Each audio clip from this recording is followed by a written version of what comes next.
ሰላም ጤና ይስጥልኝ አድማጭ ተመልካቾቻችን፣ የጽናት ሚዲያ ቤተሰቦች እንደምን ቆያችሁ? እንደምን አረፈዳችሁ? እኔ ሰላም ነኝ። የጽናት ሚዲያ መደበኛ ፕሮግራማችን ጀምረናል።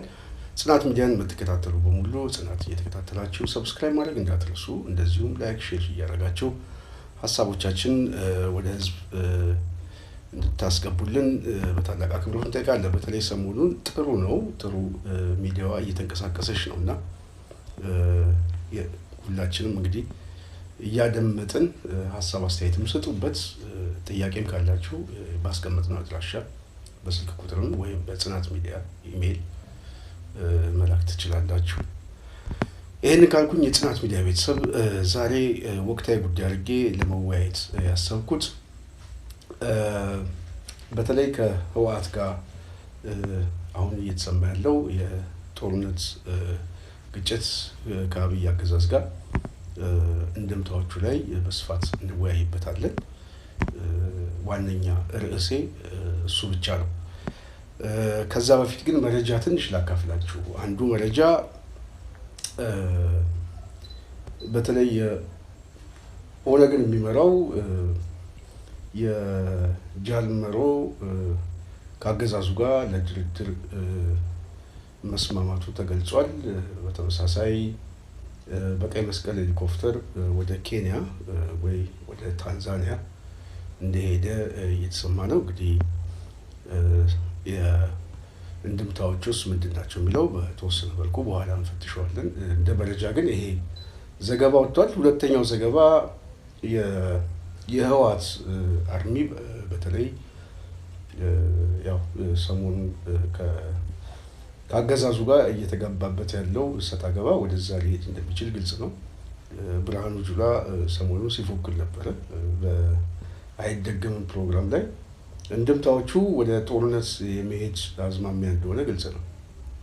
ይህን ተንተርሶ በትላንትናው ዕለት በአፋር በኩል 6 ቀበሌዎችን ይዞ እንደቆየ ተሰምቷል። አሁን ይህን ፕሮግራም እየሰራ ባለበት ሰዓት የተያዙትን ቦታዎች ደግሞ ለቆ እንደወጣ እየተሰማ ነው። ምንም ብንታገስ ከተጠቃን እንደ ዳግማዊ ሰሜን እዝ ከሆነ መከላከላችን አይቀርም። ጦርነት እኛ ብቻ ማስቀረት አንችልም። እንግዲህ የጽናት ሚዲያ ቤተሰብ ዛሬ በስፋት መወያየት የፈለኩት በዚህ ጉዳይ ላይ ነው። አንድም በዚህ ጉዳይ ላይ የኔም የፖለቲካ የምረዳበትን ሀሳብ ነው የምገልጸው። ከዛ ውጪ የጦርነት ደጋፊ ምናምን አይደለሁም። እኔ በየትኛውም አካባቢ ጦርነት አልደግፍም። ሁሉም ቦታ ሰላም ቢሆን በጣም የሚደሰቱ ሰዎች ካሉ እዛ ውስጥም እኔ እደሰታለሁ። ጦርነት ግን ማስቀረትን የማይፈልግ አገዛዝ ካለ ግን ፍላጎቱ በዛ ሁል ጊዜ በዛ ውስጥ ማለፍ የሚፈልግ እና ያ ደግሞ የፖለቲካ ፍልስፍና አድርጎ የሚመለከት አገዛዝ እስካለ ድረስ ደግሞ ጦረኛ አማጺም ሊፈጠር ይችላል። ስለዚህ የአንድ ወገን ፍላጎት ብቻ ሳይሆን የሌላውም ወገን ፍላጎት የግድ ስለሚያስፈልግ እስካሁን በኢትዮጵያ ውስጥ ያሉ ጦርነቶች ሁሉ ባለቤቱ የግጭት ለኳሹም የተራዘመ ጦርነት ማድረግ የሚፈልገው ሲስተሙ ደግሞ አገዛዙ ነው። ስለዚህ ዋና ተጠያቂ የሚሆነው አማጺዎቹ ሳይሆኑ አገዛዝ ነው። ምክንያቱም ኃላፊነት ስላለበት እጁ ላይ የመንግስትነት ስልጣን ስላለ እና ይሄንን በድርድር በመሸነፍ ወይም ደግሞ ሁሉን አቀፍ የሆነ የጋራ የሆነ ሀሳቦች የሚመጡበትን የፖለቲካ የጨዋታ ሜዳ መክፈት የአገዛዙ ኃላፊነት ነው። ስለዚህ ይሄንን ኃላፊነት ያልተወጣ አገዛዝ እስከሆነ ድረስ ጦርነቶች ይኖራሉ። ስለዚህ እነዚያ ጦርነቶች ደግሞ የነጻነት ጉዳይ ነው፣ የነጻ አውጪ ጉዳይ ነው። ስለዚህ ያንን ተንተርሼ ነው ሁል ጊዜም የምደግፈው የፖለቲካ ትንተና የምንሰጠው እንጂ በሶሻል ሚዲያ ላይ በምን ላይ የተለያየ ድጋፍ ስንሰጥ ጦረኛ እና የዛ የፍላጎት አድርጎ የሚያስቡ ሰዎች በጣም አንደኛ አስተሳሰቡ ራሱ ስህተት ነው። ሁለተኛ ማንም ሰው የገዛ ዜጋው እርስ በርስ እንዲሞት ማንም አይፈልግም። እኛ እያልን ያለነው ይሄ ስርዓት አገዛዝ ከጦርነት ፖሊሲው አኳያ እየተፈጸመ ያለውን የፍላጎቶቹ እና ከስልጣኑ ጋር የተያያዘ የፖለቲካ እንድምታዎቹ ምን ይመስላሉ የሚለውን ወደ እናንተ ለማሳየት ነው። ስለዚህ በዚህ ጉዳይ ላይ ነው ሀሳብ የምሰጠው። የጽናት ሚዲያ ቤተሰብ ይህንን እንድትረዱልን እንፈልጋለን። ይህንን ካልኩኝ የህወሓት እና የአብይ አገዛዝ የጦርነት ጉሰማ እንድምታዎቹ ወዴት ይሄዳል የሚለው ከሱ ልጀምር። እንግዲህ ወዴት ነው የሚሄደው የሚለውን መደምደሚያውን ከምሰጥ ይልቅ የጦርነት የማድረግ እድሉ በዚህኛው ወገን ሳይሆን በሌላኛው ወገን ምንድን ነው ማለት ምልክቶቹ ምን ያሳያሉ፣ የግምገማ ነጥብ ውስጥ ምን ያሳያል የሚለውን ትንሽ ልሄድበት። ለዚህ ርዕስ የሆነኝ ዘንድ አምስቱ የፕሪቶሪያ ስምምነቶች ብየዋለሁ። እነዚህ አምስት አድርጌ የፕሪቶሪያ ስምምነትን እንደ ዋና ማስጀመሪያ ነው የማደርገው። እንግዲህ የፕሪቶሪያ ስምምነት የሰላም ስምምነት ብሎ ነው የአብይ አገዛዝ በዋናነት ከህወሓት ጋር በዚህ ጉዳይ ላይ የተስማሙት። ሰላም እንዲመጣ በቅንነት መሬት ላይ ያለው ትክክለኛ ሀቀኛ ሰላም እንዲመጣ ከሆነ እሰኝ። ግን ፖለቲካዊ ሰላም ነው። ይሄ ፖለቲካዊ ሰላም ደግሞ ለምንድን ነው ወይንስ ምን አስከተለ የሚለውን እንፈትሸዋለን ማለት ነው። ስለዚህ ከዚህ ተንተርሼ የፕሪቶሪያ የሰላም ስምምነት የፕሪቶሪያ የጥሞና ጊዜ ብየዋለሁ። የመጀመሪያ ስምምነቱ ራሱ የፕሪቶሪያ የሰላም ስምምነት ሳይሆን የፕሪቶሪያ የጥሞና ጊዜ። ሁለተኛው የፕሪቶሪያ የአሰላለፍ ስምምነት። ሶስተኛው የፕሪቶሪያ የስልጣን ስምምነት። አራተኛ የፕሪቶሪያ የሴራ ስምምነት። አምስተኛ የፕሪቶሪያ የሰላም ስምምነት። እነዚህ በስምምነት ውስጥ የተሸፈኑ ግን ሽፋናቸውና ልብሳቸው በዋናነት የሰላም ስምምነት የሚል ነው በኔ ግምገማ። እንዴት ለሚለው በስፋት እመጣበታለሁ። እንደሚታወቀው ህወሓት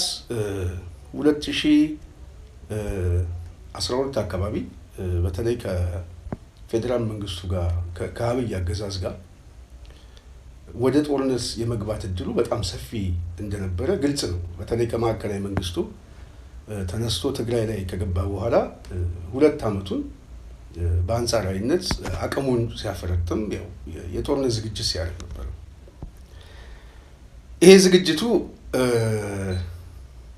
የዝግጅት ግምገማው ምን ይመስል ነበረ የሚለው በእኔ የፖለቲካ ረዳድ 2 ጉዳይ ብቻ ላስቀምጥ።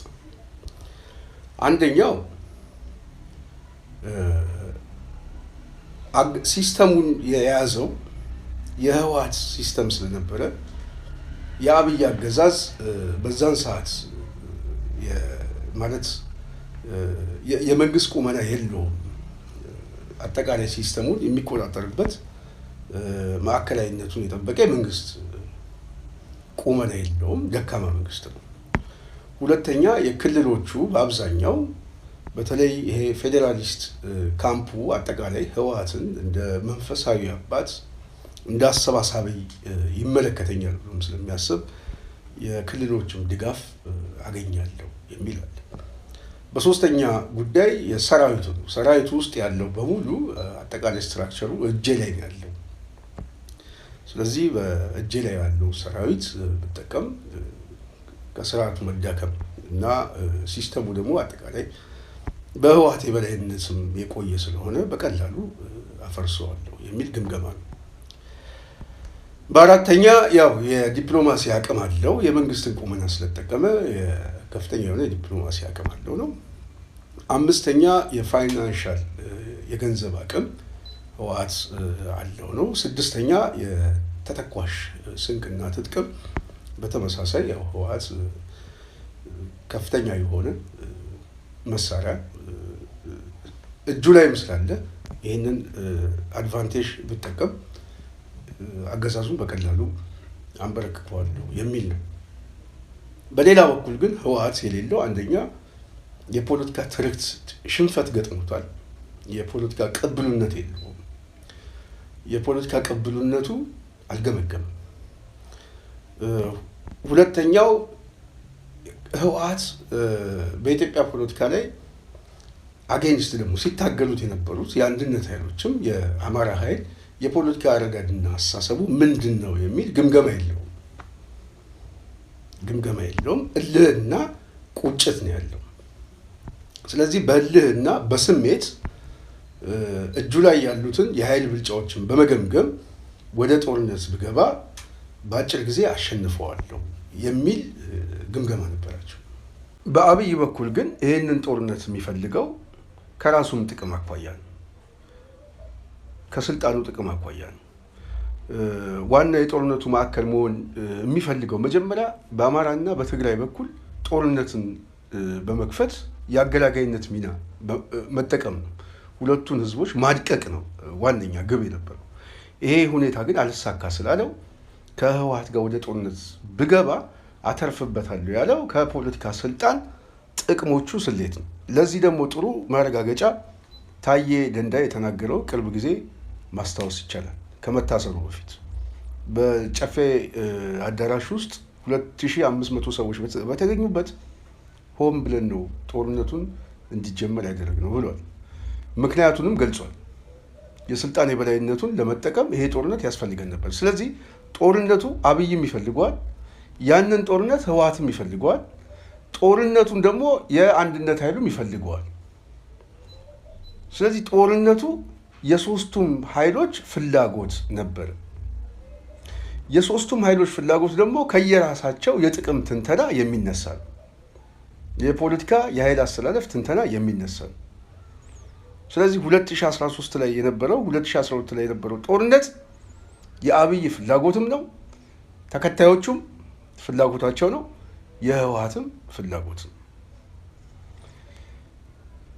በተመሳሳይ ገብሩ አስራት አንድ ቲቪ ላይ የተናገሩትን ሰሞኑን ሰምቼዋለሁ። አሁን ያለው ግምገማቸው ልክ ባለፈው እንዳለው ግምገማቸው የተሳሳተ ነው ሲሉ ሰምቻቸዋለሁ። ትንሽ የፖለቲካ መዛነፍና የእድሜ ጉዳይ የሄደባቸው ይመስለኛል። ባለፈው ጊዜ የገመገሙት ግምገማ እና አሁን ያላቸው ግምገማ ይለያያል በእኔ እይታ። ባለፈው የነበረው ግምገማን በተጨባጭ አስረዳቸዋል። አሁን ያላቸው ግምገማ ግን የይሆናል ትንተናቸው ግን እኔ ባለኝ የመረዳታ አቅም በዚህ ቅኝት ውስጥ ካሰቡት ትክክል ናቸው ብዬ ለመደምደም እሞክራለሁ። እንደሚታወቀው የኢትዮጵያ ፖለቲካ እጅግ በጣም ውስብስብና አስቸጋሪ ነው። አንዳንድ ጊዜ ይሆናል ተብሎ የሚተነተነው ሁሉ ከመሆን እድሉ የማይሳካበትም ግምታዊ ትንተናዎች የሚሆኑበትም ብዙ ነገሮች አሉ። ዋናው ግን ከአብይ የጦርነት ባህሪዎቹና በስልጣን ላይ የተራዘመ ጊዜ ለመቀጠል ካለው ፍላጎት፣ ሁለተኛ ጠቅላይነት የአብይ የፖለቲካ ትንተናን በድርጊት የሚታዩ ናቸው። ይሆናል ብለን በመገመት ብቻ ሳይሆን በድርጊትም ራሱ ይሆናል። አንዳንድ ጊዜ ምናልባት የውቃቤ ትንተናም የሚያስፈልገው ይመስለኛል። ምክንያቱም ሰውየውም የጤና ችግርም ስላለበት አንዳንድ ጊዜ የጠበቅነው ሳንሆን ያልጠበቅነው ነገር ሊሆን ይችላል። ሰው እየሞተ በዚህ ጉዳይ ላይ ይሄ ሰውዬ ምን ይናገራል ሲባል ችግኝ እያጠጣ የሚታይ ሰው ነው እና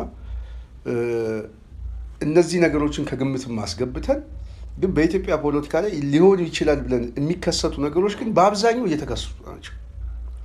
ስለዚህ አብይ አሁን ያለውን ስልጣን በበላይነት የማያስቀጥል ከሆነ በውጤት ደረጃስ ምን ይሆናል የሚለውን በዚህ ሂደት ውስጥ አብረን እንፈትሸዋለን ማለት ነው የጽናት ሚዲያ ቤተሰቦች።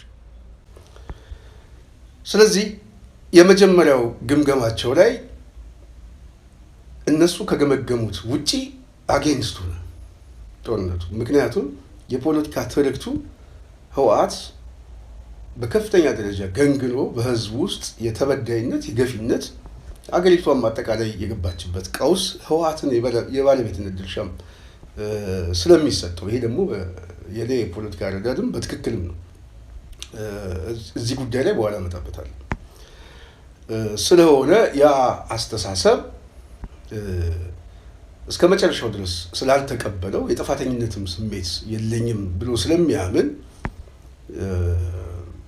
አብዛኛው የመሀል ሀገሩን ህዝብ አጠቃላይ በተለይ ከአንድነቱ ጋር የተሳሰረው የአማራ የፖለቲካ ኃይልም ህወሓትን የሚያየው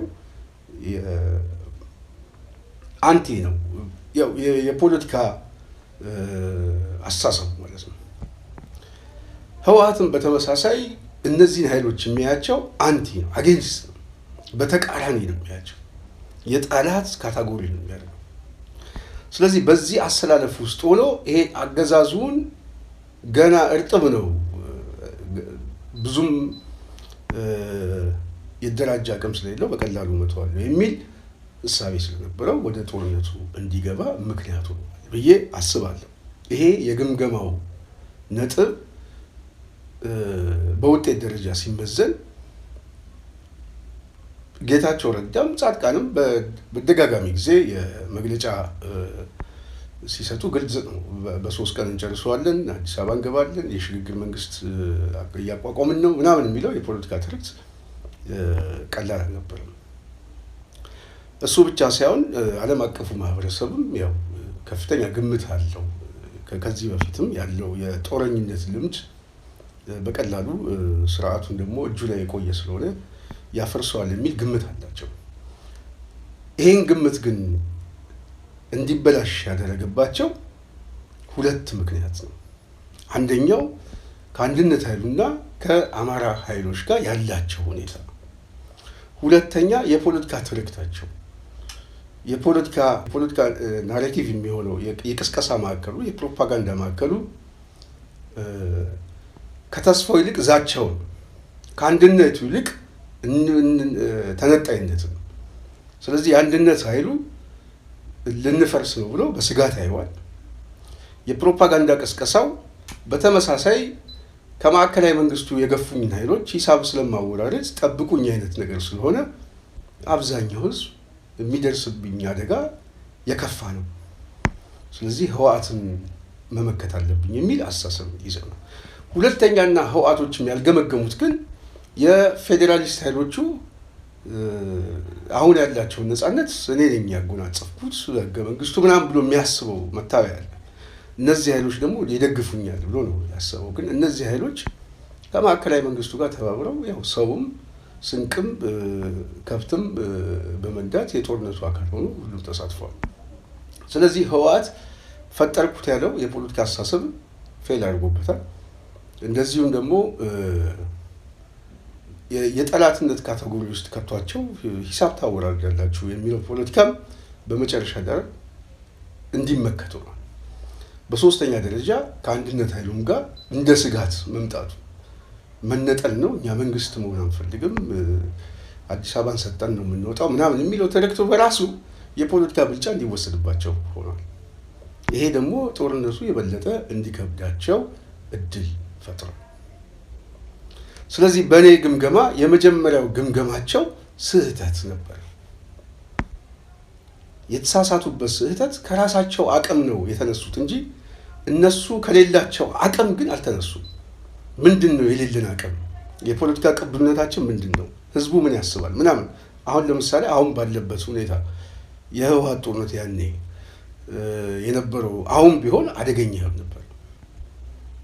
እሱም በኋላ እመጣበታለሁ። ግን የመጀመሪያው ግምገማቸው ግን ከራሳቸው ፍላጎትና ጥቅም ስለሆነ የተነሱት ከነሱ እጅ ሊወጣም እንደሚችል በሌላ በኩል አልገመገሙት። ስለዚህ የግምገማ ስህተት ነበረባቸው። በውጤት ደረጃ ምን አስከተለ? ጦርነቱ የበለጠ በሁለትና በሶስተኛ ዙር እንዲጎዱ ሆነ። ህወሓት መዳከም ብቻ ሳይሆን የመጥፋት እድሉ በጣም ሰፊ ነው። የመጀመሪያ ዙር፣ ሁለተኛ ዙር ላይ ቀላል አልነበሩ። ታስበው ወደ መሀል ሀገር ለመምጣት ቢያንስ 100 ኪሎ ሜትር ይቀራል። ሰሜን ሸዋ እኮ ገብቷል። ስለዚህ አዲስ አበባ ለመግባት የአብይ አገዛዝ በየሆቴሉ እየተሽለከለከ ግማሹም አገር ጥሎ ለመውጣት እያሰፈሰፈ ባለበት ሰዓት ያው እንዲመለሱ ምክንያት ሆነዋል ማለት ነው። ስለዚህ በዚህ ሁኔታ ውስጥ ህወሓት ላይ ድጋሚ ምን ሆነ? አንድ የሞራል ተሸናፊ ሆነ። ሁለት ወታደራዊ መዳከም ውስጥ ገባ። በሶስተኛ ደረጃ ፖለቲካዊ ስብራት ገጠመው። ቅድም እንዳልኳቸው አዲስ አበባ ገብቶ 3 ቀን ይቀረናል የሽግግር መንግስት እንመሰርታለን ምናምን የሚለው ፕሮፓጋንዳ ተመልሶ ህወሓት ሲመከት የፈጠረበት እነዚህ 3 ጉዳዮች ህወሓትን የመኖር ያለመኖር ያህል በከፍተኛ ደረጃ አዳከሙ። ሰራዊቱን ተስፋ አስቆረጡ። ስለዚህ ይሄ ሰራዊት ተስፋ ሲቆርጥ አብዛኛው ደግሞ ወጣቱ ብዙ ወጣት በስሜት ገብቶ የተመታበትና ከፍተኛ የሆነ የህይወት መስዋዕትነት የከፈለበት ነው። ከዚህ ጋር እንኳን አይነጻጸርም። ምክንያቱም ብቻውን ሆኖ ነው የተለያዩ ኃይሎች ጋር ከአንድነት ኃይሉም ከስልጣኔ እንዳይነካብኝ የሚለው የአብይ አገዛዝም ከአማራ ኃይሎችም የክልል ሚሊሻዎችም በአጠቃላይ ህወሓትን ለመመከት የተደረገበት ጦርነት በጣም ከባድም ነው። ኮስቱም ከባድ ነው። ስለዚህ በኮስት ደረጃ ካየነው ህወሓት ዋጋ ከፍሎበታል። ስለዚህ ህወሓት ተመልሶ ካፈገፈገ በኋላ ግን የገጠመው ቅድም ያልኳችሁ እነዚህ 3 ጉዳዮች ናቸው። ከፍተኛ የሆነ የፖለቲካ ስብራት፣ በሰራዊት ውስጥ መዳከም፣ የሞራል መውደቅ እና ሽንፈትን ላለመቀበል፣ በሌላ በኩል ደግሞ የሰርቫይቫል ጉዳይ ህወሓትም እንደ ህልውናው ሊከስም በተለይ 3ኛው ዙር የመጨረሻው የመጥፋት እድሉም በጣም እየሰፋ ነው። ጌታቸው እንዳለው ማለት ነው። በቃ ኦልሞስት አልቆ ነበር ነው የሚለው። እጃችን ላይ ያለ መድኃኒት እንኳን ጨርሰን ነበረ ነው ከዚህ በፊት ሲናገር የነበረው። ስለዚህ በዛ ሁኔታ ውስጥ ሆኖ ህወሓት የወሰናቸው ውሳኔዎች ደግሞ ምን ነበሩ የሚለውን ጦርነቱን በሁለት መክፈል ስለፈለኩ ነው። ህወሓት በዛ ሁኔታ ውስጥ በነበረበት ሰዓት የአብይ አገዛዝ ደግሞ የአጥቂነቱ ሚና እየጨመረ ባለበት ሰዓት ህወሓት የወሰነው ውሳኔ የሰላም ስምምነቱ መቀበል። ስለዚህ የሰላም ስምምነቱ ይቀበላለሁ ሲል የአብይ አገዛዝ የሰላም ስምምነቱን የፖለቲካ ስሌት ሰርቶበት ነው ለጥያቄው መልስ የሰጠው። ምን አድርጎ? ትንሽ ቆይቷል። ህወሓት ቀድሞ ካሳወቀ በኋላ ቆይቶ ነው የአብይ አገዛዝ በጉዳዩ ላይ መግለጫ የሰጡት። ምንድን ነው የተሰላበት? ብንቀበለው በውጤት ደረጃ ምንድን ነው? ሁለተኛ የሰላም ስምምነቱ የሚፈጥርልን ምንድን ነው የሚል ከአገዛዙም ከብልጽግናም የፖለቲካ ትንተና ተሰርቶበታል። አሁን ደግሞ የብልጽግና የፖለቲካ ትንተና ይሆናልን በእኔ ግምት በተወሰነ መልኩ ላስረዳችሁ። አንደኛ ህወሓት በዘላቂነት አብይ ማዳከም እንጂ ማጥፋት አይፈልግም። ማዳከም እንጂ ማጥፋት የማይፈልገው ለምንድን ነው ከተባለ ህወሓት የፖለቲካ ህይወቱ እስካለ ድረስ በአማራ በኩል የሚመጣበትን የኃይል አስተላለፍ እንደ ባላንስ ይጠቀምበታል፣ እንደ ማስፈራሪያ ይጠቀምበታል፣ እንደ መጋጫ ነው የሚጠቀምበት። ምክንያቱም ህወሓት ይመጣብሃል እያለ እኛ ብንወድቅ ህወሓት ነው የሚመጣብህ የሚል ማስፈራሪያ ስለሚጠቀመው ያንን የፖለቲካ ሁኔታዎችን እንደ አንድ እድል ይፈጥርለታል። ሁለተኛ ህወሓት ለማዕከላዊ መንግስቱ ተቀናቃኝና ተገዳዳሪ የማይሆንበት ደረጃ ላይ ከደረሰ አብይ እንዳለው ከዚህ በኋላ ትግራይን በሻሻ አድርገናታል፣ ህወሓትን ዱቄት አድርገናል ምናምን ያለው ዝም ብሎ አይደለም። ወታደራዊ አቅሙ ከመዳከሙ በላይ ፖለቲካዊ አቅሙ ራሱ አሁን ብልጫ ወስደንበታል። ስለዚህ ከህወሓት ጋር አብሮ የሚቆም የፖለቲካ አስተሳሰብም ስለሌለ በትግራይ ውስጥም የተፈጠረው ከፍተኛ የሆነ የፈጸማቸው ወንጀሎችና ጥፋቶች ህዝቡ ላይ ከፍተኛ ስብራትና ፍርሃትም እየፈጠረበት ስለመጣ ህወሓት ከዚህ በኋላ የማንሰራራት እድል የለውም። እሱ አንድ እድል ነው። በሶስተኛ ደረጃ የአማራ ኃይሎች በዚህ ጦርነት ውስጥ ተሳትፈው ሌላ አሰላለፍ ውስጥ ገብተዋል። ይሄ አሰላለፍ ደግሞ ለማዕከላዊ መንግስቱ ስጋት ነው። አንደኛ ጦርነት ውስጥ ገብተው እንዲታጠቁ አዋጅ አውጀን ከፍተኛ የሆነ ጥቁር ክላሽ እንኳን አልቀራቸውም። የመከላከያ ሁሉንም ታጥቀውታል። ስለዚህ ይሄ መሳሪያ ከያዘ ሁለተኛ የውጊያ ሁኔታ ውስጥ ገብቶ ራሱ ውጊያውን እንደ ስልጠና ከወሰደው አማራ ደግሞ ናቹራሊ በተፈጥሮ ወደዛ አይነት መንፈስ ከዚህ መንግስት ጋር ከዚህ አገዛዝ ጋር እገጥማለሁ ብሎ ደግሞ ሊዞር ይችላል። ምክንያቱም ጥያቄዎቹ የማይመለሱ ያደሩ ጥያቄዎች ስላሉ አብይ ያውቀዋል ይሄንን። ስለዚህ ኦህዴድ የበለጠ አማራን ለመበቀልና ለመጨቆን እንጂ የአማራ ጥያቄዎችን ለመመለስ አይደለም። ከዚህ በፊት የህገ መንግስት ጥያቄ ሲነሳ ለአንድ ክልል ብለን አንቀይርም ያለበትም ማስታወስ ያስፈልጋል። ስለዚህ እውነተኛ ማንነቱን አማራው እያወቀ ሲመጣ በቀጥታ ወደ ጦርነት ውስጥ ሊገባ ይችላል። ይሄ ደግሞ አሁን እየፈጠረበት ያለው የኃይል አሰላለፍ የጦርነት የውጊያ የትጥቅ እና የስልጠና አቅም እየያዘ ከመጣ ነገ ጠዋት ለስልጣናችን አደጋ ነው የሚል ስጋትም ስላለው ይሄንን ኃይል አስቆሞ ትጥቁን ለማስፈታት እና በተወሰነ መልኩ እሱንም ለመምታት ይሄኛውን የመጀመሪያውን ጠላት በስምምነት ማቆም ያስፈልጋል የሚል ግምገማ አለ። ስለዚህ የአብይ ግምገማ ከምን የተነሳ ነው? ከስልጣን ጥቅማቸው የተነሳ ነው። 1 2 3 4 ተብሎ ሌሎችንም መጨመር ይቻላል። እኔ አሁን ሰዓቴን ቶሎ መጠቀም ስለምፈልግ ነው። ስለዚህ እነዚህን ጥቅሞች አስልቶ ወደ ፕሪቶሪያ ስምምነት ሄዷል ማለት ነው። ህወሓት ደግሞ ጥቅሙን ያሰለው ቅድም እንደነገርኳቸው አንደኛ እንደ ድርጅት መዳን አለበት። የመጥፋት እድሉ በጣም ሰፊ ነው። ከፍተኛ የሆነ የሰራዊት ምት ደርሶበታል። ከመሀል ሀገር ተመልሶ ወደ ትግራይ መግባቱ በሰራዊት ውስጥ መዳከምና ተስፋ መቁረጥ ተፈጥሯል። በዲያስፖራ በኩል ክፍል ተፈጥሯል። የፖለቲካ ስብራት ተፈጥሯል። የሚዋጋበት አቅም ሁሉ ይዳከማል። መድኃኒት እጃችን ላይ ያለውን ጨርሰናል ያለው።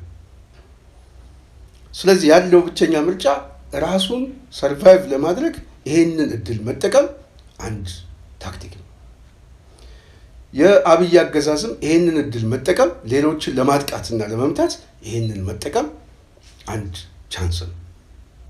ስለዚህ ሁለቱም ስሌታቸውን ይሄንን ሲያሰሉ ህወሓት ግን አንድ ብልጫ ደግሞ ወስድበታለሁ ብሎ ያሰላው ስሌት አለ። እሱ ምንድነው? ያው ሁለት ጉዳዮችን ላስቀምጥላችሁ። አንዱ አሊያንስ ነው። በአብይ ዙሪያ በአገዛዙ ዙሪያ የተሰባሰበው የአንድነት ኃይሉ የሚሆን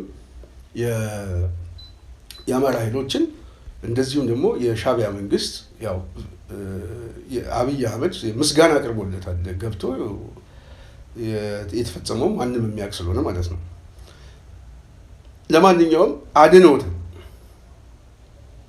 ስላዳኑት እነዚህ ኃይሎችም የሂደቱ አካል በመሆኔ የሰላም ስምምነቱን ተቀብለን ብንስማማ እነዚህ ኃይሎች መጨረሻ ላይ የተነጣይነትና የአኩራፊነት አሰላለፍ ውስጥ ልፈጥራቸው እችላለሁ።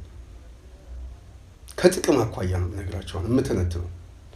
ሁለተኛ የጥሞና ጊዜ ያገኛለሁ። ድጋሚ ተስፋ የቆረጠውን ሰራዊት በማደራጀት በመሰብሰብ ይህንን የጥሞና ጊዜ በመጠቀም በማደራጀት እንደ አዲስ አንሰራራበታለሁ። ሶስተኛ የስልጣን ስምምነትን እድል አገኛለሁ። ከምጠፋው ይልቅ ህልውናዬም ከሚጠፋ ይልቅ መልሼ ትግራይን ያው በእጃችን እናስገባለን። ስለዚህ የስልጣን ጉዳያችን ላይ በተመሳሳይ ቢያንስ ክልሉ ከእጃችን እንዳይወጣ ያደርገናል። በአራተኛ ህልውናችን እንዳይከስም ያደርገዋል። ህልውናችንም እናስጠብቅበታለን። በአምስተኛ የሰላም ስምምነቱ በአንጻራዊነት እየተጎዳም ያለው እና ይሄ ጉዳት በጣም እየበዛበት ያለው በተለይ የትግራይ ማህበረሰብ የእፎይታ ጊዜ ያገኝበታል የሚል በአምስት ያስቀምጥኳቸው ይሄ ነው። እነዚህ አምስቱ ስምምነቶች ህወሓት ከራሱ ጥቅም አኳያ ሳይው ትክክል ነው። የአብይ አገዛዝ ከራሱ የፖለቲካ ጥቅም ሳይው ትክክል ነው። ስለዚህ ተያይዘው ወዴት ነው ሄዱት? ወደ ፕሪቶሪያ ስምምነት። የፕሪቶሪያ ስምምነት የተሰጠው ሽፋን ምንድን ነው? የሰላም ስምምነት። ከሰላም ስምምነት በኋላ ግን ጋቢውን ስንገልጠው ኩታው ሲገለጥ በውስጡ በኩል ያለው ግን የኃይል አሰላለፍ ብልጫ ነው። ይሄ የኃይል አሰላለፍ ደግሞ የሴራ ትንተና ነው። ይሄ የሴራ ትንተና አንዱ አንዱን አድብቶ ለመብላት ነው እንጂ ለመስማማት አይደለም። ዘላቂ የሆነ ሰላም ለማምጣት አይደለም። አብይም በህወሓትም በኩል የኃይል አሰላለፍ አዛብተን ወደ ጨዋታው እንመለሳለን የሚል ግምገማ ነው። እዚህ ግምገማ ላይ ሁለቱም ከስልጣናቸው ጥቅምና ከኃይል አሰላለፍ አኳያ የደረገ ስምምነት። ይሄ ስምምነት በአንጻራዊነት የፖለቲካ ኮንስፓይረሲ ያለው ስምምነት ነው። ይሄ ስምምነትን ከደረገ በኋላ የተፈጠረው ሁኔታ ለዚህ ትንተናችን በቂ ማሳያ ነው። ይሄንን ተናገሬ እኔ ፕሮግራሜን እያጠቃለልኩ መሄድ እፈልጋለሁ። የሴራ ትንተናው አንድ፣ በጦርነቱ ላይ ተሳታፊ የሆኑና በግብዣም እንደዚሁም ደግሞ በአዋጅም የገቡትን ኃይሎች ስምምነቱ ካዳቸው። የአማራ ኃይል፣ የኤርትራ ኃይል። የአብይ የፖለቲካ ስምምነት እዚህ ላይ ምን ሆነ? አሰላለፉ ተበተነ። ህወሓቶች በትንተና ደረጃ ያስቀመጡት የመጀመሪያው ተሳካ ማለት ነው። ምክንያቱም የኃይል አሰላለፍ ማዛባት ነው። ሁለተኛ፣ በዙሪያው የተሰበሰበ የአብይ እና ከበረው ሲደበድብም የነበረ ጦርነቱን በሰዓቱ የህልውና ጉዳይ አድርጎ ያየው ኃይል ማንጠባጠብ ነው። የአንድነት ኃይሉ የሚባለው የአንድነት ኃይሉም ከስምምነቱ በኋላ የአብይ አገዛዝ ላይ እየተንጠባጠበ እንዲመጣ እድል ተፈጠረ። በሶስተኛ ደረጃ ስምምነቱ የታሰሩትን ኃይሎች ማስለቀቅ ነው። በዋናነት ህወሓት ከፍተኛ የሆኑ አመራሮችን እስር ቤት ናቸው ያሉት። እነዚህ ደግሞ የፖለቲካው አያቶላዎች ናቸው። እኔም ከነሱ ጋር ያው የታሪክ አጋጣሚ ሆኖ ቃሊቲ ብዙ ቆይቻለሁ ከነሱ በዓት ጋር። ስለዚህ እዛ ውስጥ ያለው ኮር አመራር በጣም ስትራቴጂክ የሆነ አመራር ነው። ይሄንን ማስለቀቅ አንድ የስምምነቱ አካል አሳክቶታል። በሶስተኛ ደረጃ የሰላም ስምምነቱ የጥሞና ጊዜ ማግኘት ነው። በጥሞና ጊዜ ውስጥ ህወሓት ሰራዊት በማሰልጠን አሁን በክፍለ ጦር፣ በእዝ፣ በኮማንዶ የተደራጀ አቅም ፈጥሯል። አራተኛው የስምምነቱ ሊፈጥረው የእፎይታ ጊዜ በተወሰነ ደረጃ በጣም ለተጎዳው ማህበረሰብ የእፎይታ ጊዜ መስጠት ነው። በተወሰነ መልኩ የእፎይታ ጊዜ ቢሰጠውም አሁንም የፖለቲካ ክራይሲስ ስላለ ግን የፖለቲካ ጭቅጭቁና የፖለቲካ ፍትጊያው እንደቀጠለ ነው የመጣበት። በዛ የሴራ ስምምነት ውስጥ ዋናው ህወሓት ምን አገኘ ነው። ሁለተኛው በፌዴራል መንግስት በኩል ያለውን እንየው። የአብይ አገዛዝ ዋና የፈለገው ከስምምነቱ በኋላ የአማራ ኃይሎችን ምን ማድረግ ነው? መምታት። የአብይ አገዛዝ በቀጥታ ከህወሓት ጋር ተጣምሮ መምታት ነበር የፈለገው፣ የጠላቴ ጠላት ወዳጄ በሚል። ግን ህወሓት እዚህ ላይ ትልቅ የፖለቲካ ጨዋታ ተጫወተ። እዚህ ጉዳይ ላይ አልገባም ማለት ይሄ የህወሓት የግምገማ ነጥባቸውን የሚያሳይ ነው። የመጀመሪያ የፕሪቶሪያው ስምምነት የግምገማ ነጥባቸው ምን እንደነበር የሚያሳይ ነው። ድምዳሜ በኋላ መጣበታል። ሁለተኛ የአብይ አገዛዝ ወደ አማራ ክልል ሲገባ በ3 ቀንና በ4 ቀን ቀበቶ አስፈትቼ ትጥቅ አስፈታለሁ የሚል መታበይ ይዞ እንዲገባና ጦርነት ውስጥ እንዲገባ የፈለገው ራሱ ነው። ቀስቅሶ ልዩ ኃይሉን በማፍረስ ትጥቁን ለመቀማት የሄደበት መንገድ ይህንን እፎይታ ባገኝ ወደዚህኛው ኃይል መጥቼ እመተዋለሁ የሚል ፍላጎት እንደሆነ ስምምነቱ ከድርጊቱ ማየት ይቻላል። በዚህ መካከል ውስጥ የአብይ አገዛዝ በከፍተኛ ደረጃ የአማራውን ልሂቅም አስኮርፎት ነበር። ምክንያቱም በስምምነት ውስጥም እንዳይወከል ተደርጓል። በዛ ሂደት ውስጥ እንኳን በውጭም በውስጥም ያለው የተለያየ የፖለቲካ ልሂቃን ዶክተር ደሳለኝ እና ሌሎችም ሰዎች እንዲወከሉ እንኳን ጥያቄ ተጠይቀው አልፈለገም። ምክንያቱም ተዋጉ ብሎ አዋጅ አውጆ ገላችሁ ታጠቋል። ከሞቱ በኋላ ግን ዋጋ ከከፈሉ በኋላ ግን አማራን ደግሞ ካደው። ስምምነቱ መንግስትን ነው እንጂ የሚመለከተው ሟቹን አይመለከተውም ነው ያለው። ይሄ አባባል በራሱ የፈጠረበት የፖለቲካ አረዳድ በቀላሉ አማራው የአብይ አገዛዝ በተለኛ አጥቂነት ደግሞ ሊመታው እንደሚችል ከግምት አስገባ። ስለዚህ አማራው በፍጥነት መደራጀት አንድ ምርጫ ነበር። ሁለተኛ ደግሞ የደራጀው ኃይል ደግሞ ከጦርነቱ ጋር በተያያዘ ልዩ ኃይሉ መፍረሱ ሙሉ አደረጃጀቱ ወደ ነፃነት ታጋዮች እንዲገባ እድል ፈጠረ። በሌላ በኩል አብይ በአጭር ጊዜ አስፈታዋለሁ ትጥቁንም አስፈታለሁ ያለበት ሂደት የተሳሳተ ግምት የተሳሳተ አረዳድ እንደሆነ ዛሬ መገመት ይቻላል። ህወሓት መጀመሪያ ሲጀምረው የተሳሳተው አብይ ደግሞ ከፕሪቶሪያ ስምምነት በኋላ የአማራ ኃይሎችን ያየበትን የፖለቲካ አረዳድ እንዴት አይነት ደካማ ግምገማ እንደሆነ ግልጽ ነው ማለት ነው። ስለዚህ አብይ የፈለገው አንድ አማራው ጋር ገብቼ በቀላሉ እወጣለሁ ብሎ ነበር፣ አልቻለም። ሁለተኛ ከአማራው ጋር ሲጋጭ የፖለቲካ የበላይነት ወታደራዊ የበላይነት ከህወሓት ሳገኛለሁ የጠላት የሚል ነበረ። ህወሓት ፊቱን አዞረበት። በሶስተኛ ደረጃ የፖለቲካ ማህበረሰቡ ይሄ የአማራን ኃይል ገብቼ ብመታው ድጋፉ እኔ ጋ ነው፣ እኔ የመንግስት ቁመና ስላለኝ ብሎ መታበይ ውስጥ ገብቶ ነበር። ግን የአማራ ሊቅ ነው የፖለቲካው ሞተር። ይህንን አለመገንዘቡ ከአማራ ክልል ጦርነት የአብይን አገዛዝ ደግሞ መገምገም ችያለሁ ማለት ነው። ይሄ ፖለቲካ ግምገማቸው የፈጠረባቸው ፋውል እና ለዛ የደረሰም ቁመና እንደሌላቸው በተጨባጭ ያሳያል ማለት ነው። ስለዚህ የአብይ አገዛዝ ወደ አማራ ክልል ሲገባ ምን ፈጠረበት? የፖለቲካ እና ወታደራዊ የበላይነቱ ተሰበረ። በዚህ መሀል የተራዘመ ጦርነት ውስጥ ገባ። ተቋማዊ መፍረክረክ ውስጥ እንዲገባ ምክንያት ሆነ።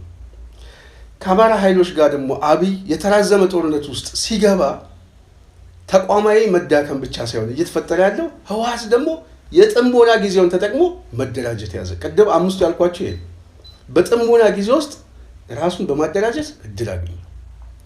የክልሉ አስተዳደርን በኮንስፓይረሲ ፖለቲካ ቢቀባበሉበትም ጊዜ አስተዳደሩ ራሱ ያው ህወሓት ነው፣ ምንም ጥያቄ የለው። ስለዚህ ነፃ ሜዳውን በማግኘት የጥሞና ጊዜውን በሚገባ ተጠቀምበት፣ ሪሶርሱን እየያዘ ኃይል ገነባበት። የአብይ አገዛዝ ደግሞ የያዘውን ሪሶርስ የመጀመሪያ የያዘውን ሪሶርስ ኮስት አደረገው፣ ከፈለው። እዚህ አማራ ክልል ላይ ገብቶ በ3 ቀን ያለው 3 ዓመት ፈጀ። በ3 ዓመት ውስጥ በገፍ የሚቆጠር ሰራዊት፣ በገፍ የሚቆጠር የሎጂስቲክ የሰው ኃይል ማቴሪያል፣ ቀላል የማይባል የውጭ ምንዛሪ ያፈሰሰበት ህዝቡን ጋር ስለሆነ ትግሉ በህዝብ ደረጃ ፖለቲካዊ ሞት እንዲሞት ሆነ ማለት ነው። ስለዚህ አብይ አማራ ክልል ውስጥ ገብቶ ወታደራዊ ሽንፈቱንም ፖለቲካዊ ሽንፈቱንም ተመልሶ የአማራን ለመግዛት የሚያስችል የስነ ልቦና የፖለቲካ ቅብሉነት የሚባል ነገር ተሟጦ እንዲወጣው ነው ያለው። የብአዴን ሳምባ ነው። ከብአዴን ሳምባ በኋላ አማራ ክልል ላይ ያለው ህዝብ የአብይ አገዛዝ ፖለቲካዊ ሞቶበታል። ስለዚህ አገዛዙ ተፍረከረከ፣ አማራ ክልልም ከእጁ አጣ ማለት ነው። ስለዚህ የፕሪቶሪያ ስምምነት አብይ ይሰጠኛል ያለውን እድል በተቃራኒ ያኮረፉት ኃይሎች ደግሞ እድል አገኙበት። ሌላው አደጋ የአሊያንስ ጉዳይ ነው። ህወሓት ከአማራ ኃይሎች ጋርና ከሻዕቢያ ጋር ያለውን አሊያንስ ከአብይ አገዛዝ እነጥላቸዋለሁ ያለበት አረዳድ በትክክል ሆነ። ምክንያቱም ስምምነቱ በተለይ የሻዕቢያ ኃይልም በሂደቱ ላይ ስለተጋበዘ በዛ ሂደት ውስጥ ምንም አይነት ዋስትና በሌለኝ ሁኔታ የበለጠ ደም አቃብቶ እኔን የጠላት እና የቅመኝነት ትርክት አሸክሞት ነው አብይ አህመድ የሄደው። ስለዚህ የጠላቴ ጠላት ወዳጄ አማራውን ከመታ በኋላ ደግሞ ሻዕቢያን ለመምታት ከህወሓት ጋር ተያይዞ ለመሄድ ነበር ሀሳቡ። ይሄ ስለገባቸው ከአብይ ጋር ኩርፊያ ውስጥ መግባት ብቻ ሳይሆን ያው ፖለቲካዊ ቀስ እያለ ወደ ወታደራዊ ፍጥጫ የሚሄድበት ሁኔታ ተፈጠረ ማለት ነው። ስለዚህ የአብይ አገዛዝ የፕሪቶሪያ ስምምነት ይጠቅመኛል ብሎ ነው የሄደው። ከምን ከስልጣኑ እየተናገረን የምንመጣው ዛሬም የወደብ ጉዳይ ላይ ይሄንን መንጋ ይሄ ግራቀኙ ማገናዘብ የማይችል አብይ ወደብ አመጣልኝ፣ አብይ ስለ ወደብ ሲቀሰቅስ አንተ እንዴት ደስ አይልም፣ እነዚህ ባንዳዎች እያሉ የሚነዱ ገና ያልበሰሉ የበቆሎ ልጣጭ ነው የምላቸው። ያ የፖለቲካ አረዳድ ያላቸው ሰዎች ሳይገባቸው ተንታኞ ነው በወደብ ጉዳይ ላይ አብይ በሚሰጣቸው የውሸት ትርክት ሞቱን እንሙትለት፣ የፖለቲካዊ ሞቱን እንሙትለትና እናድነው ብለው እየቀሰቀሱ ስላሉ፣ በተመሳሳይ ይሄ የአማራ ኃይሎችና የትግራይ ኃይሎች አሁን በምን ሁኔታ ላይ እንዳሉ በተወሰነ መልኩ መናገር ስላለብኝ ነው። በተመሳሳይ የአብይ አገዛዝ የገመገመው ግምገማ የሻዕቢያ ኃይል በማስኮረፉ የፈጠረበት ልዩነትና ጠብ አሁን መልኩ ተቀይሮ ወታደራዊ ፍጥጫ ውስጥ እንዲገቡ ምክንያቱ ነው። ስለዚህ ህወሓቶች ይሆናል ብለው የገመገሙት በሁለተኛው ዙር አሳኩት። የአብይ አገዛዝ የይሆናል ትንተና ወስዶ የገባበት የጦርነት አማራ ክልል ሁለተኛው ጦርነት፣ ሶስተኛው ጦርነት እንደ ኦሮሚያን ሳንጨምር ነው እኛ አሁን እንትን ምለው በውጤት ደረጃ ተሸነፈበት። አሁን ምን አዲስ ነገር ተፈጠረ? እሱ ላይ ልናገርና የተወሰነ እንትን ልበል። የጽናት ሚዲያ ቤተሰብ አሁን የህወሓቶችን ግምገማ ካየን የግምገማ ነጥባቸው ትክክል ከሆነ የአብይ የግምገማ ነጥብ ከፕሪቶሪያ ስምምነት በኋላ ምን አይነት ፋውል እንደሰሩ ከገመገምን ህወሓት ዝግጅቱን እየጨረሰ ሲመጣ ታይሚንግ የሚባል ነገር ይጠብቃል። ይሄ ታይሚንግ ደግሞ የአብይ አገዛዝ ባለፈው ጊዜ ምርጫ ሊደርስ ሲል ነው የጦርነት ሂደቱ የተጀመረው። ከ5 ዓመት በኋላ አብይ 2 ዓመት እና 3 ዓመት አሁን የገባበት ኮስትን ይገመገማል። ወታደራዊ ኮስቱ የአብይ ምንድን ነው? ምክንያቱም እነዚህ ሰዎች ተቋሙን የሰሩ ሰዎች ናቸው። አሁን የመረጃ ትንተና አላቸው፣ ሙያተኛ አላቸው፣ ወታደራዊ ትንተና። እኔ እዛ ላይ ወታደራዊ ትንተና የመስጠት ሙያ የለኝም። ፖለቲካ ትንተና ብቻ ነው። እሱን ከግምት አስገቡልኝ። ግን ይገመግማል። ወታደራዊ ግምገማቸውን ሲገመግሙ ቢያንስ የአብይ አገዛዝ ትላንት ከነበረው 2 እና 3 እጥፍ ድክመት አሁን አለበት። የምን ድክመት? ተቋማዊ መፍረክረክ ውስጥ ገብቷል። የሰው ኃይል፣ የመሳሪያ እንደዚሁም ደግሞ የፖለቲካ የመዋጊያ ዓላማ አሁን ሰራዊት ውስጥ የለም። ለዚህ ማሳያው ራሳቸው የሰራዊቱ መኮንኖች ጦርነት ሰለቸን፣ ሰራዊቱ ተሰላቸ፣ እረፍት የለውም፣ በየቦታው እየሞትን ነው፣ እኛ እኮ አንድ ቀን እንኳን ካልሲያችን አጥበን አናውቅም፣ ጦርነት በቃ እያሉ እየጠየቁ ነው። ይሄ ተቋማዊ መዳከም እንደተፈጠረ የሚያሳይ ነው። በቃ ጦርነቱ በራሱ ስራ ሆነባቸው። በቃ ስራ የዕለት ተዕለት ስራ የ7 ዓመት እኮ እንደ ስራ እኮ ነው ያየው አብይ። ይሄ የፈጠረባቸው መዳከም አለው። እነሱ ደግሞ መረጃ አላቸው። ስለዚህ በአማራ ክልልም ኦሮሚያ ላይም እየገባ ይሄን ያህል ጊዜ የሚዳከምበት ቀላል አይደለም። በተለይ በወለጋ አካባቢ ያለው ኃይል ያንን በተወሰነ መልኩ ነጥዬ እንኳን ሌው ብዬ እሱን ደግሞ ስንጨምር አስቡት። ስለዚህ የአብይ አገዛዝ ሰራዊቱ እኮ እያለቀ ፌዴራል ፖሊስ፣ ሚኒሻ፣ የኦሮሚያ ኃይል ምናምን ነው እያስገባ ያለው። ይሄ ደግሞ ቀላል አይደለም። በቅርብ ጊዜ ከኦሮሚያ ክልል እየተመለመሉ የመጡ ሰዎች ወንድሜ ሞቷል፣ እኔ አሁን ከዚህ በኋላ አማራ ክልል አልገባም ብሎ ያለቀሰበትን ቪዲዮ ላዩ ሰዎች ግልጽ ነው። አሁን ሰራዊት ውስጥ በግዳጅ እየገቡ ያሉት እነማን እንደሆኑ ማለት ነው። ስለዚህ ከፍተኛ የሆነ ኮስት ያስከፍሉታል። ተቋማዊ መዝረክረክና መዳከም አለ። እጅ እየሰጡ ነው። አሁን ጦርነት እየፈረሰ ነው። መሳሪያ የሚሸጥ ኮንትሮባንዲስት ቀላል አይደለም። በዛው በሰራዊት ውስጥ ያለው አይደል። ሁለተኛ የፖለቲካ አውዱ ነው። የአብይ አገዛዝ የፖለቲካ አውዱ ላይ ቅብሉነት የሌለው በዜሮ እየወጣ ያለ ነው። የተወሰነ የብልጽግና ጥቂት ኃይል፣ በዛ ኃይል ደግሞ ሊቆም የማይችል እንደውም ራሱ በአገዛዙ ውስጥ ያለው ኃይል የራሱ እየተፍረከረከ እየመጣ ነው። እሱ አንድ ሁለተኛ ጉዳይ ነው። ሶስተኛው የገንዘብ ጉዳይ ነው። ገንዘብ እያጣ ነው። ከዚህ በኋላ ለውጊያ የሚሆነው ገንዘብ ማግኘት በጣም በጣም አስቸጋሪ ነው። ስለዚህ የገንዘብ ጉዳይ የለውም። አራተኛ የሞራል እና ቅድም ብየዋለሁ ይሄንን የዓላማ እጦት፣ ይሄ በአራተኝነት ማየት ይቻላል። አምስተኛ የአገዛዙ ማዕከላዊነት እየፈረሰ መምጣት። አሁን አገዛዙ ማዕከላዊነቱ የአዲስ አበባ መንግስት እየሆነ ነው።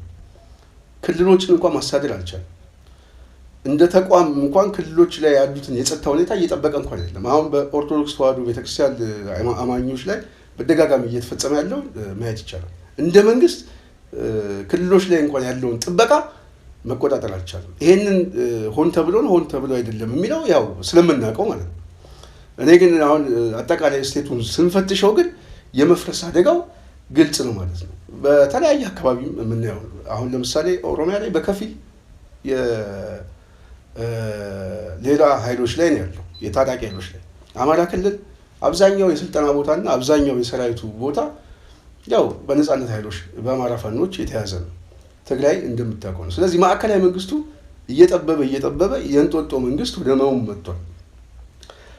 ስድስተኛ ቀጠናዊ ተገፊነትና ግጭት ጠማቂነቱ ተገላይ የመሆን ብቸኛ አድርጎታል። አገዛዙ ምንም ነገር እንዳይኖረው አድርጎታል። በአካባቢ እንኳን የጎረቤት ሀገር ቀና ብሎ እንኳን ሊያየው አይደለም እንደውም እየናቀው ያለ አገዛዙ ነው። የጦርነት ድባብ ውስጥ ያለና ዙሪያው ተከቦ 90 ዲግሪ በጦርነት ውስጥ ወደ መፈራረስ እየሄደ ያለ አገዛዝ ነው። ሁሉም ጋር ጸብ፣ ሁሉም ጋር ግጭት በመፍጠር በጦርነት የተከበበበት ሁኔታ ተፈጥሯል። ሌላው ከክልሎች ጋር ያለው ሁኔታም አገዛዙ በጥርጣሬና በጠቅላይነት በሰልቃጭነት እያዩት ነው። ለምሳሌ ሶማሌ ክልል ላይ በቅርቡ የተፈጸመው ከዚህ በፊት በሲዳማም በተለያዩ አካባቢ በጉራጌ አካባቢ ላይ የሚፈጸመው ማየት ይቻላል።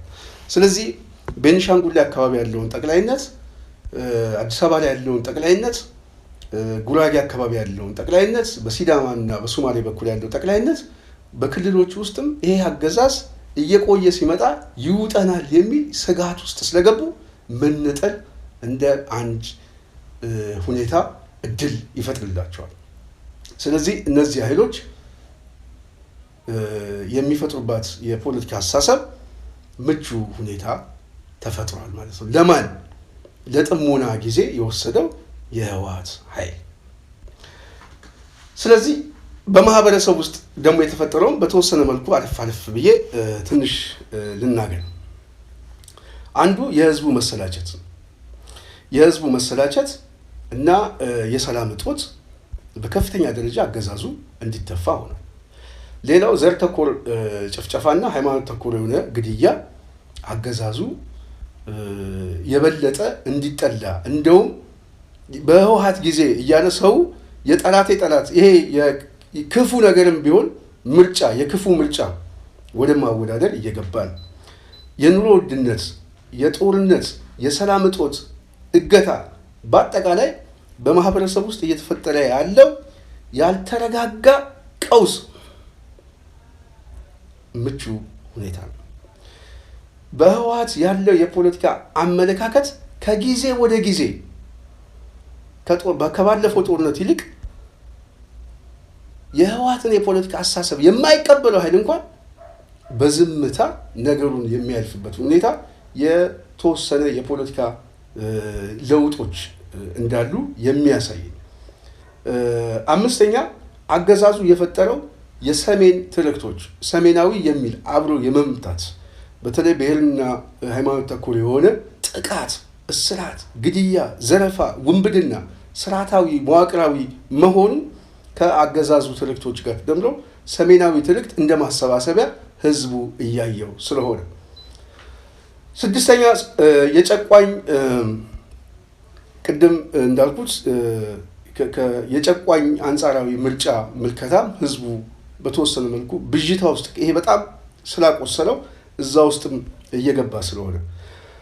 በመጨረሻ ስጋት፣ ፍርሃት እና ተስፋ መቁረጥ እና ብተና ተስፋ መቁረጥ፣ ብተና አጠቃላይ የፖለቲካ ቀውስና የእርስ በርስ ቀውስን ከመስጋትና ከመጠራጠርም የመጣ አደገኛ ጭንቀት ማንም ቢመጣ ማንም ቢገላግለኝ እፎይ ይላለው የሚል አስተሳሰብ እየገነገነ መምጣቱ አይነተኛ እድል ሆኖለታል።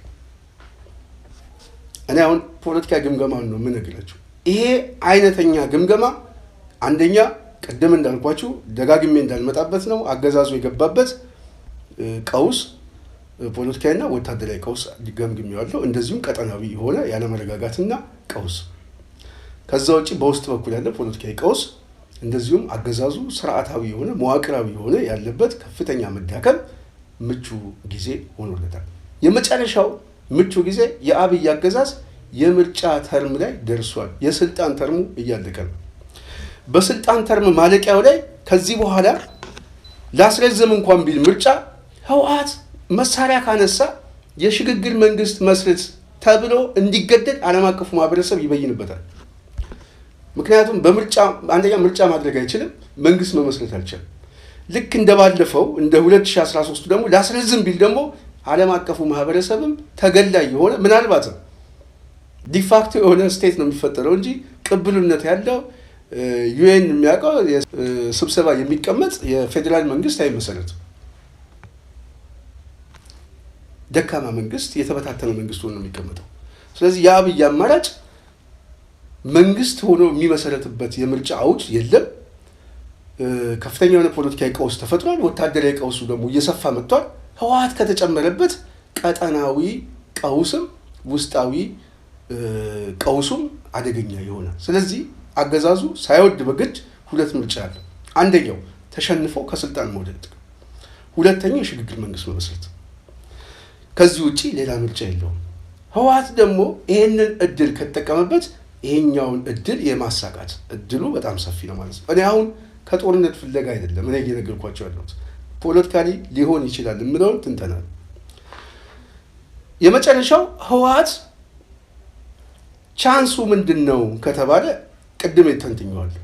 እድሎቹ ምቹ እድል ደግሞ ያልሆነው ደግሞ ሁለት ምክንያት ልግለጽላችሁ። አንደኛ ህወሓት የያዘ የፖለቲካ አስተሳሰብ አሁንም በተቸካይነት ይዞ መቆየቱ፣ የትላንት የፖለቲካ አስተሳሰብ ላይ እንዳለ መቆየቱ በአብዛኛው በሌላው ልሂቃን ላይ በጥርጣሬ ስለሚታይ፣ ሁለተኛ በአገሪቷ ላይ እየተፈጠረ ያለ የፖለቲካ ተለዋዋጭ የሆነ የፖለቲካ አውዶችን እየተጠቀመበት አለመሆኑ።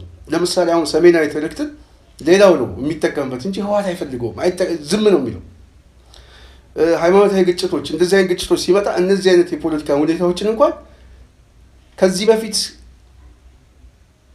የነበረበትን ቁስል የነበረበትን ሁኔታ ሊያራግፍበት የሚችል የፖለቲካ መሳሪያ አድርጎ አለመጠቀሙ በአብዛኛው በልሂቃን ውስጥ በጥርጣሬ እንዲታይ እያደረገው ስለመጣ ወደፊትም እንቅፋት ይሆንበታል።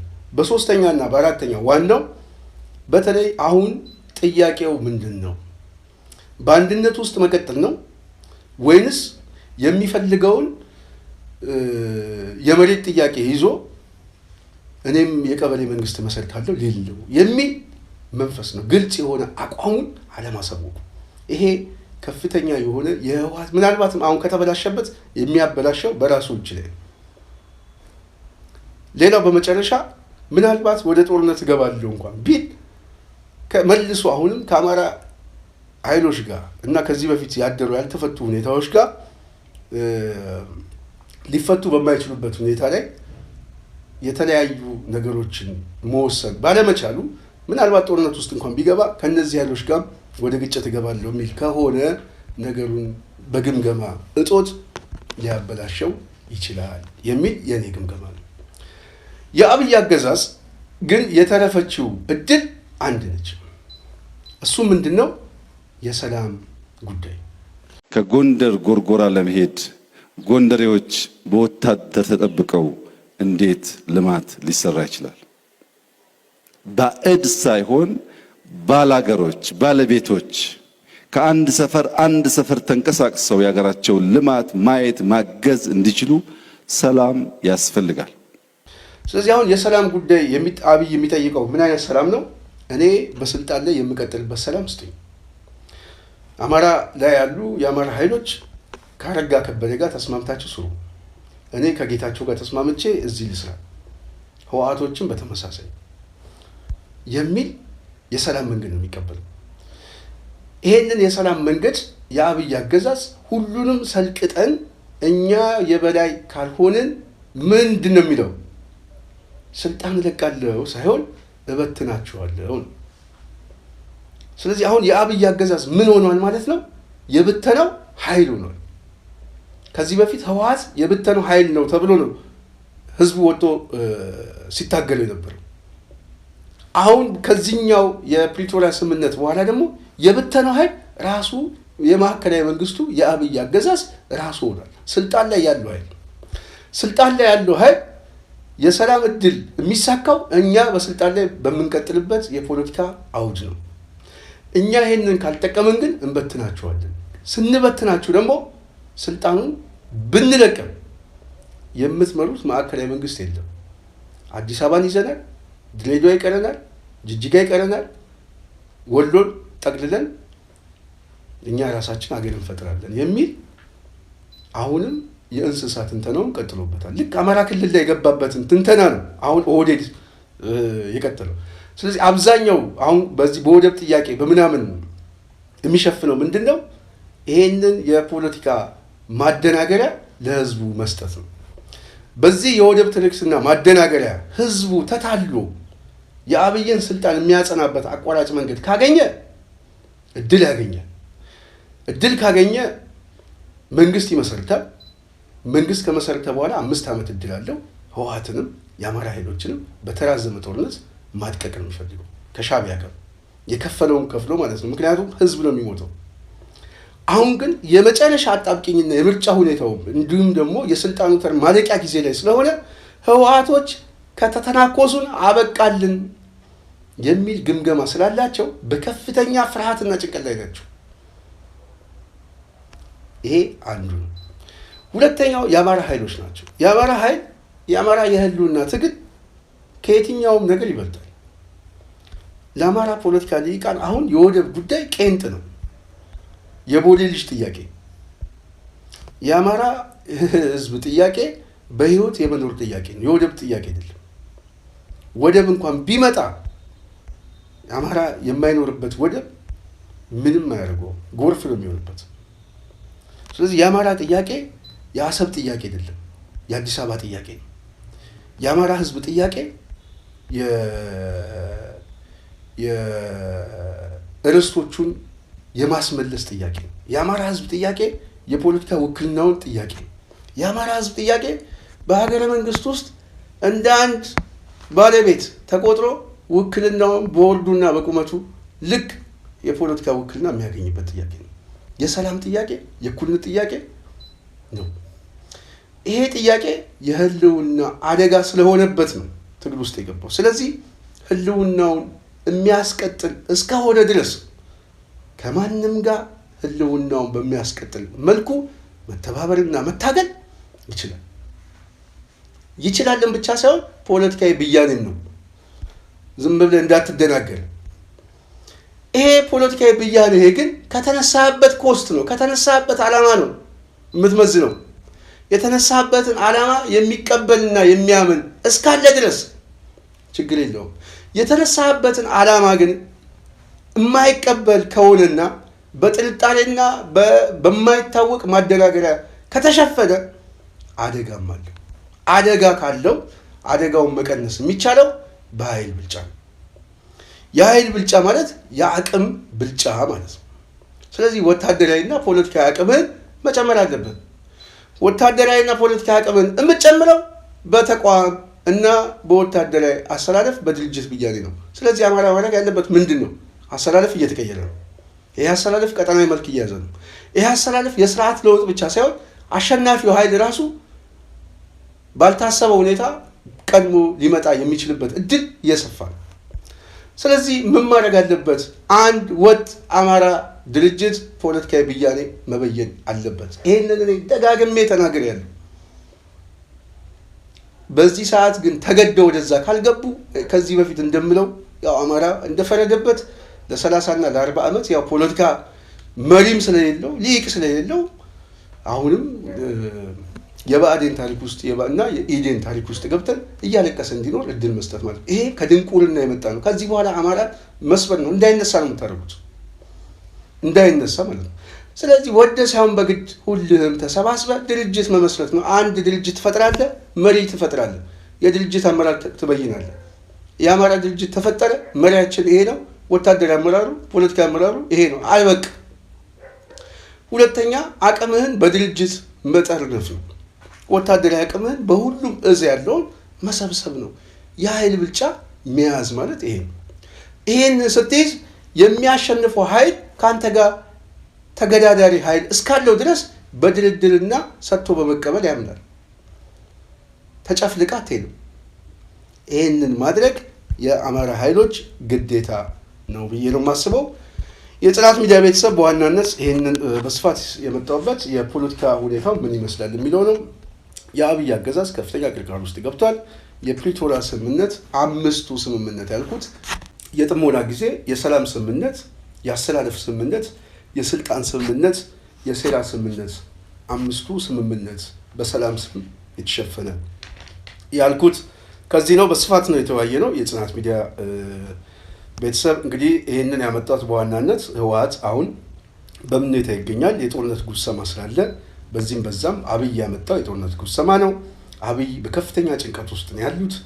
አጠቃላይ በተለይ ወታደራዊ ድክመቱና እየተፈጠረበት ያለው ከጦርነት ወደ ጦርነት ባልጠበቀው መልኩ የስርዓቱ መፍረስ ወደማይቀርበት ሁኔታ እየሄደ ስለሆነ አብይ ስልጣናችንን ካጣን አገር እናፈልሳለን በሚል እንቅስቃሴ ደግሞ አሁን የጀመሩት ፕሮጀክት አለ። ይሄ ፕሮጀክት ከዚህ በፊት እንደገመገምነው እንደነገርናችሁ ሃይማኖታዊ ግጭት፣ የብሔር ግጭት፣ ኩታ ገጠሞች ጋር ግጭት መፍጠር ነው። ወደዛ ተገብተው አሁን በሶማሌ በኩል እየተፈጠረ ያለው መካረር ወደ ቀውስ እየገባ ነው። እንደዚሁም ደግሞ ኦርቶዶክሶች እየተመረጡ በተለያየ ኦሮሚያ ክልል ላይ መንግስት ተኮር የሆነ ግድያና ጭፍጨፋ እየተፈጸመ ነው። ስለዚህ አገሪቷን ወደ ማፍረስ የሚሄድን አገዛዝ እየተባበረ እንደሆነ እያንዳንዱ ሰው ሊገነዘብ ይገባል። አሁን አብይን መደገፍ፣ አብይ በሚያደናግረው ፖለቲካ ላይ መቆም አገሪቷን ወደ መበተን መሄድ ነው። አገሪቷን አንድነቷን አስጠብቃለሁ የሚል ኃይል ካለ፣ የሚያስብ ሰው ካለ በወደብ ጉዳይ ላይ ሳይሆን አሁን መጮህ ያለብን ከሁሉም ኃይል ጋር ቁጭ ብለን የሽግግር መንግስት መስረት፣ አገሪቷ ወደ ዘላቂ ሰላም የምትገባበትን ሁኔታ ፍጠር። ከዛ በኋላ ይህንን ጥያቄ ይጠይቃል፣ የሚመጣው መንግስት ይጠይቃል። አሁን ግን የአብይ አገዛዝ ወደ ፍርስራሽ ውስጥ እየወሰደ ነው። አብዛኛው ደግሞ ፍርስራሹን ተቀብለው የፕሮፓጋንዳም የሚዲያም ድጋፍ እየሰጠ ስለሚገኝ እኛ ደግሞ የምናየውንና የምንረዳውን በራሳችን ግምገማ ወደ እናንተ እናምጣ ብለን ነው። የጽናት ሚዲያ ቤተሰብ በጣም ረጅም ሰዓት ነው ያወራነው። ስላዳመጣችሁን ከልብ አመሰግናለሁ። ጽናትን ላይክ፣ ሼር፣ ሰብስክራይብ ማድረጋችሁ እንዳትረሱ። ይህን ፕሮግራም እንደዚሁም ደግሞ ለሌሎቹ በማዳረስ ከጎናችን እንድትቆሙ ጠይቃለሁ። በሚቀጥለው እስክንገናኝ የዛሬን እዚህ ያበቃለሁ። ሰላም።